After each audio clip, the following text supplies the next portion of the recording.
PT Kereta Api Indonesia atau KAI mencatatkan penurunan laba cukup tajam pada semester pertama tahun 2026. Dalam laporan keuangan KAI Group yang belum diaudit atau unaudited, laba sebelum pajak tercatat sebesar Rp842,69 miliar. Sementara laba tahun berjalan mencapai Rp314,03 miliar. Jika dibandingkan dengan periode yang sama tahun sebelumnya, angka tersebut mengalami penurunan yang cukup besar. Pada semester pertama 2025, laba sebelum pajak KAI mencapai Rp1,86 triliun. Sedangkan laba tahun berjalan tercatat sebesar Rp1,18 triliun. Menariknya, penurunan laba terjadi ketika pendapatan KAI justru tumbuh. Pada semester pertama 2026, KAI membukukan pendapatan sebesar Rp17,96 triliun. Angka tersebut meningkat 6,6% dibandingkan periode yang sama tahun sebelumnya.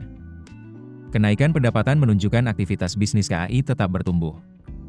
Vice President Corporate Communication KAI, Anne Purba, menyatakan pertumbuhan pendapatan menjadi modal penting bagi perusahaan. Pendapatan tersebut mendukung upaya menjaga keselamatan perjalanan, kesiapan sarana dan prasarana, serta kualitas pelayanan kepada masyarakat. Kinerja bisnis juga menjadi penopang bagi pengembangan layanan angkutan penumpang dan barang. Pertumbuhan pendapatan juga diikuti peningkatan laba bruto. Laba bruto KAI naik 18,81%.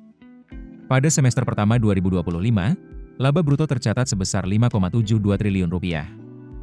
Sementara pada semester pertama 2026, angkanya meningkat menjadi Rp6,79 triliun. Laba usaha juga mengalami pertumbuhan. Laba usaha KAI naik 25,79%, dari Rp3,71 triliun menjadi Rp4,66 triliun. Data tersebut menunjukkan kinerja operasional KAI mengalami pertumbuhan. Namun, pertumbuhan di tingkat pendapatan dan laba usaha belum mampu mendorong kenaikan laba tahun berjalan. Salah satu faktor yang memengaruhi penurunan laba KAI adalah meningkatnya pencatatan rugi dari perusahaan asosiasi dan usaha patungan. Pada semester pertama 2025, rugi dari perusahaan asosiasi dan usaha patungan tercatat sebesar Rp948,20 miliar. Pada semester pertama 2026, angka tersebut meningkat menjadi Rp3 triliun. Kenaikan rugi ini menjadi salah satu beban besar yang menekan laba KAI. Artinya, meskipun bisnis utama KAI mencatatkan pertumbuhan, hasil dari investasi dan keterlibatan pada perusahaan asosiasi maupun usaha patungan memberikan tekanan terhadap laba akhir perusahaan. Salah satu usaha patungan yang berkaitan dengan KAI adalah PT Pilar Sinergi BUMN Indonesia atau PSBI. PSBI merupakan pemegang saham PT Kereta Cepat Indonesia Cina atau KCIC. KCIC merupakan operator kereta cepat Jakarta-Bandung. Dalam laporan keuangan, PSBI masih mencatatkan rugi yang cukup besar, yakni sekitar Rp5,13 triliun. Kondisi keuangan PSBI juga menjadi perhatian. Total liabilitas perusahaan tercatat sebesar Rp21,54 triliun. Sementara total asetnya mencapai Rp21,52 triliun. Dengan demikian, jumlah liabilitas PSBI tercatat lebih tinggi dibandingkan total asetnya. Sebelumnya, Chief Operating Officer BPI Danantara, Doni Oskaria, mengatakan pihaknya masih membutuhkan waktu untuk menyelesaikan berbagai persoalan yang membebani keuangan KAI. Salah satu persoalan yang menjadi perhatian adalah proyek kereta cepat Jakarta-Bandung.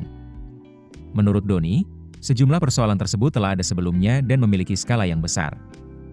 Karena itu, penyelesaiannya perlu dilakukan secara bertahap.